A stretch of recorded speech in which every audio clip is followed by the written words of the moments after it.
we are. We have not realized that every human being has the breath of life within themselves, which is so sacred. So we're being forced, whether we like it or not, to embrace love. Right. And obviously you're speaking about the way we have denigrated the oceans and the rainforests and the very soil itself. And the way we've eliminated so many species from the earth. We're less than 1% of all the species, but we've eliminated so much of the species of the planet through the collective greed and materialism and consumerism. And so you're speaking about all of that coming to surface right now. Yeah. Yes, because we've moved so far away from the heart.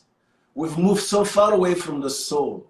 We moved so far away from the spirit that all of the disturbances are associated. We're moving away from light, moving away from everything that brings us together, everything that elevates us are just collapsing in order to raise our consciousness. So actually, all of these events, what happened in the universe is there is no event that happens which does not have a spiritual essence. Every physical manifestation has a spiritual essence. So any manifestation we are faced with come to raise our consciousness and actualize our higher nature. Right. So the universe uses various means in order to create balance and remove stagnations. So the way we've been living our lives, the way we've been thinking and feeling, the way we've been speaking and acting, and our attitude toward each other, toward nature, and even toward ourselves has not been as healthy and has not contributed to a positive evolution of humankind.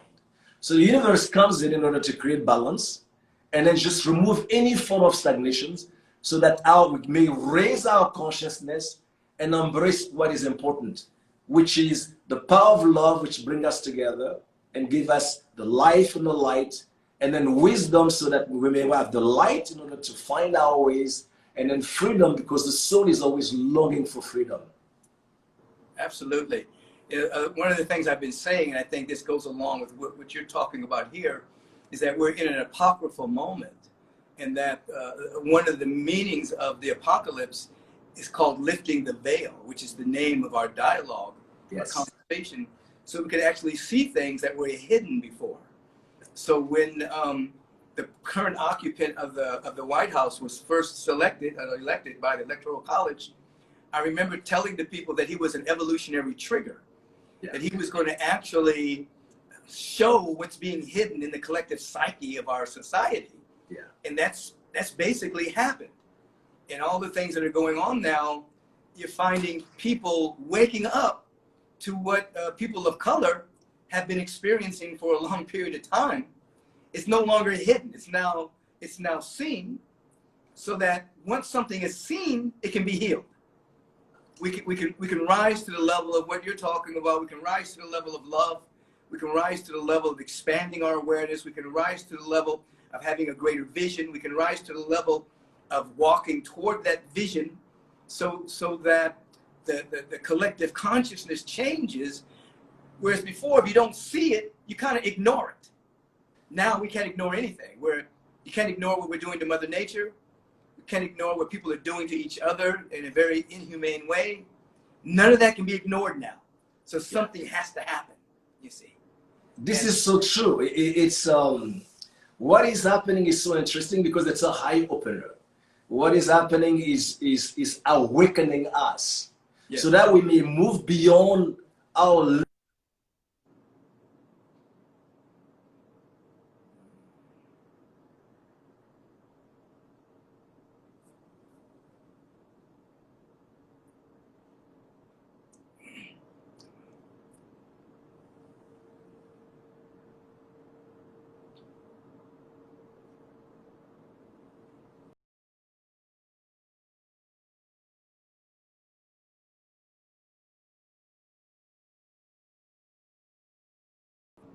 Okay. We're going to bring Michael back right this moment. We lost Michael. We need to bring him back. Where's Marissa? We're going to get Michael back right this moment.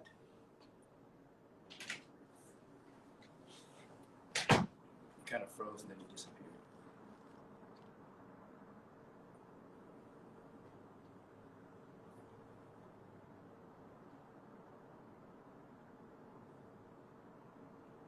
There it is.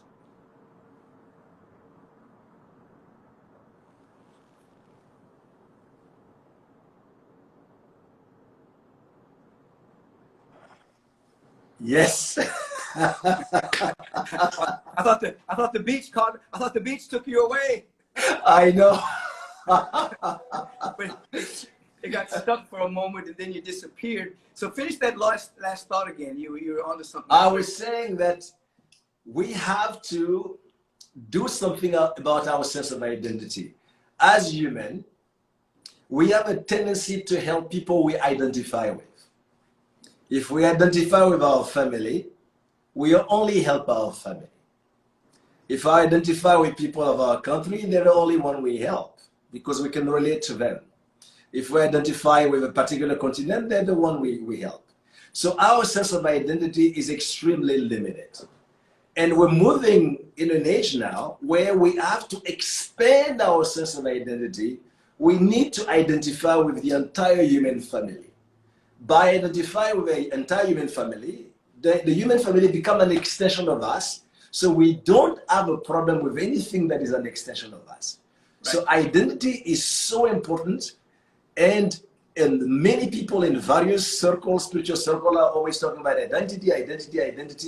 But we need to expand our identity to the human family so that we may realize that we are all interconnected. And then we may then manifest the scriptures.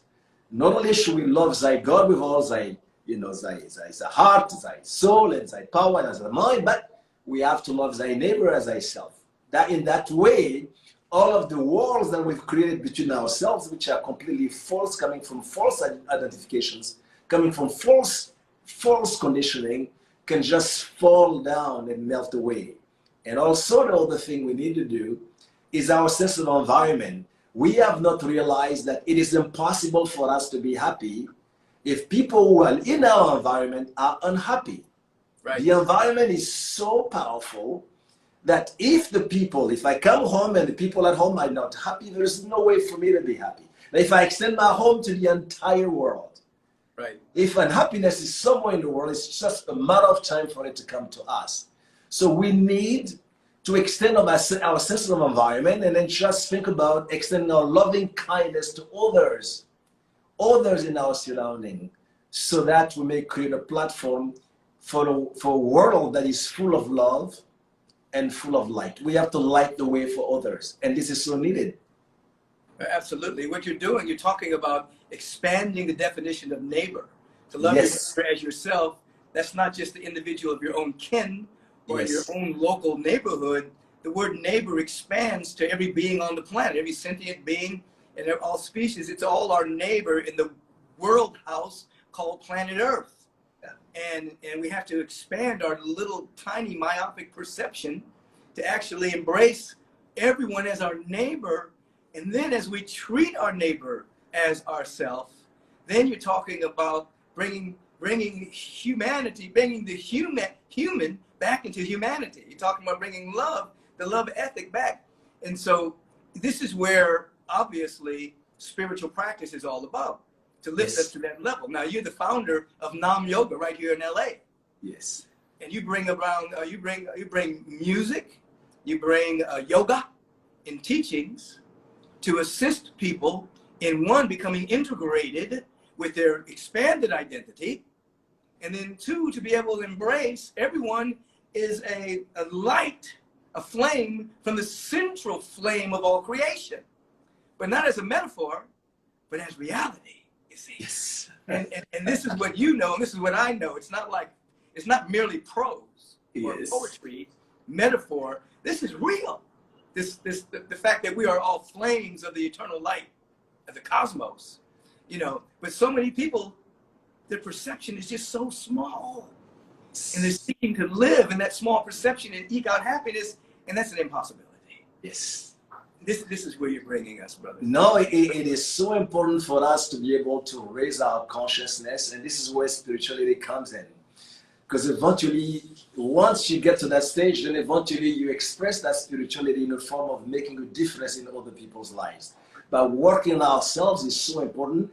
Spirituality should be directed to making ourselves better. Because by improving ourselves, we improve humankind. By improving ourselves, making ourselves better, we make humankind better. And by serving others, the divine will serve us. We're making a difference in other people's life. But spirituality should be expressed. I mean, practicing yoga is good and doing all this, going to the gymnasium. But the most important thing, it is not good until you change your thought process. It's not good until you improve your thought, until your thought becomes a blessing to yourself, your neighbor, to the entire world. It's not good until your feelings are healing to yourself and others. Yes. It's not good until your word are uplifting to others.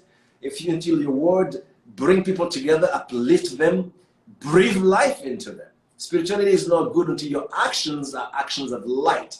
Spirituality is not good until your attitude is uplifting others.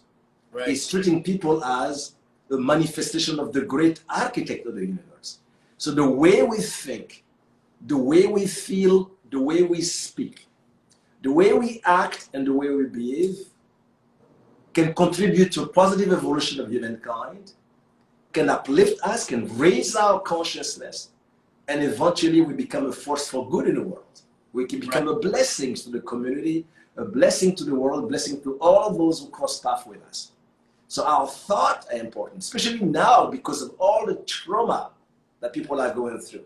The global pandemic is so devastating in the impact that it is having on the mind, the mental world, the way we think, the way we feel, our emotions. So there's a lot of traumatic emotion going on. People are going through tremendous emotional trauma. And if we don't do something about it right now, it's going to have drastic consequences in the years to come. It's not only mental, emotional, spiritual, physical, and energetic disturbance that most people are going through. So this needs to be addressed. So we have to do something about this emotional trauma. And we cannot do anything about it without a spiritual practice, especially the breath. Because the mind, which is the root of every problem, the root of all disease, all physical disease or physical manifestation, is a manifestation of a mental condition.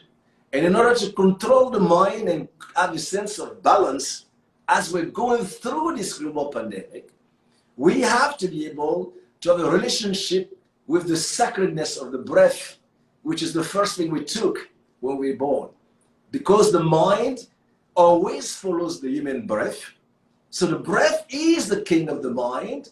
So if we can control our mind through our breath, we can control our reality, we can control our emotional life, we can control our feelings, we can control the relationship that our beautiful heart, which is the seat of love and light, is having with our brain, which allows us, our brain, which is our command center. Because once we take care of our frontal lobe, which is the difference between, the fifth group of species that was born in the African land when human was created by the nature in the motherland, there were 6 species. The difference between the 3 last species is the frontal lobe. When we control the frontal lobe, then we stop sabotaging ourselves and others. Absolutely.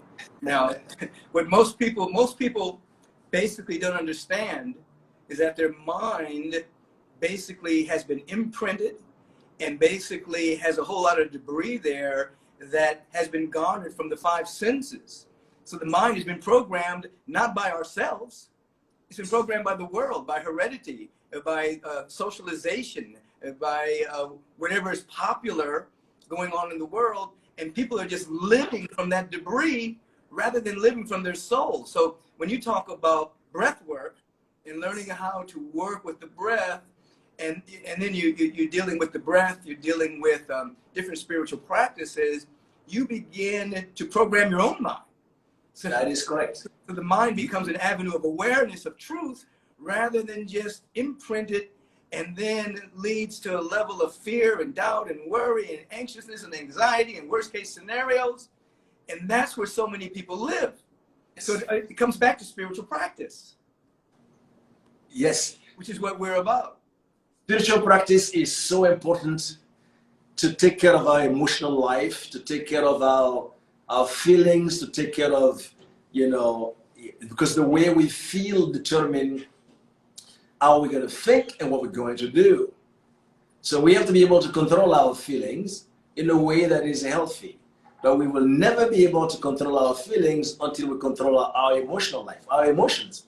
And emotions, which is emotions, which is energy in motions, right? Emotions are energy-based.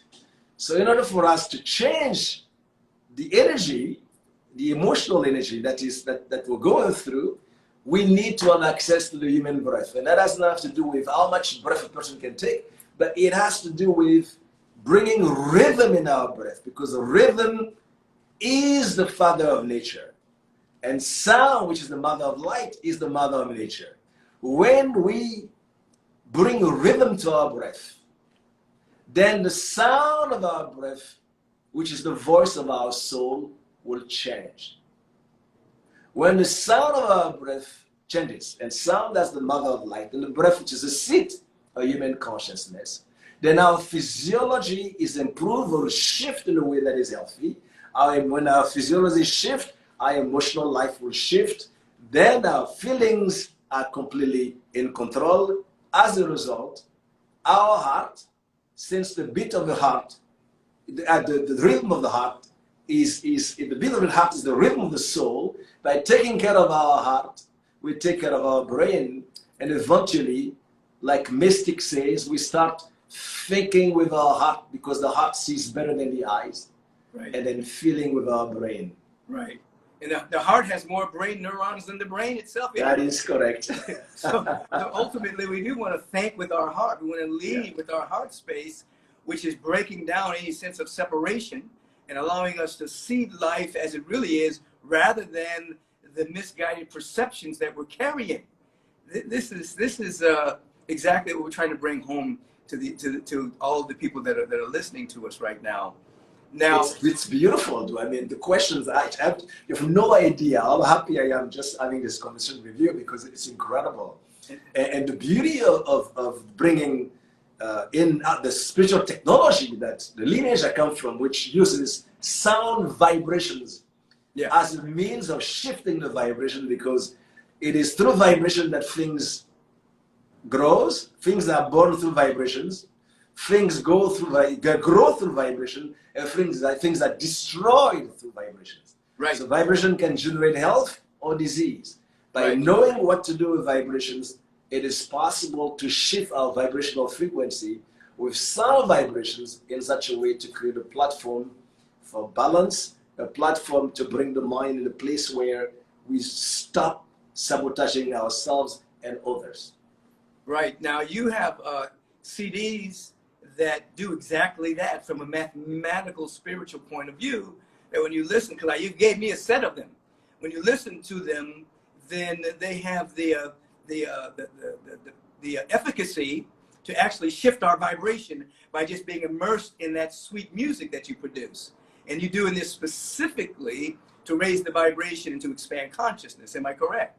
You're completely right, because the music is produced mathematically, because music is mathematic. Music is not only the language of the heart, it's not only the language of God, and the language of God is love.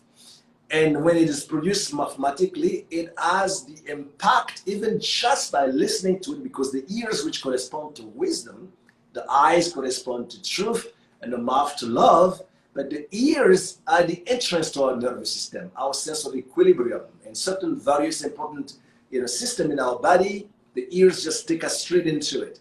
By listening to the music, it is possible to just have such beneficial impact on the human body, and that's why some of the music was medically and scientifically proven in the Sloan Kettering Hospital for children who have cancer.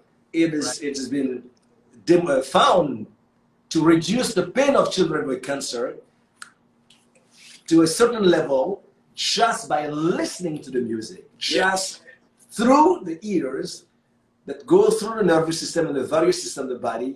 This can be accomplished. Yes, music is a science. When the person that produces music knows how to work with rhythm, which is the father of nature, and then sound, which is the mother of nature, and bring them together a certain way, miracles can happen. Absolutely. Now, before we go on, because I know we're going to, after we finished here, we're going to complete this interview on the Zoom, and then that's going to be on my app. But I want you to tell people, you know, where were you born? Where are you from? I'm from the Ivory Coast. Yes. I was born in the Ivory Coast. Of course, I come from a very, very, very, very spiritual family. It was quite interesting to be born in a very spiritual family. My childhood was completely quite interesting. You know, it was unusual, but I wouldn't miss it for anything. Right, so I spend, and you have with all the spiritual gift that you have. Yeah, with all the amazing spiritual gift that you have, I'm standing on the shoulders of some great mystics, and it is because of their love and their sacrifice that I can stand here today, you know, and then shine the light through. Absolutely. Now tell people how they can be in touch with you, and when they go to your website, can they get your music? Yes, they can.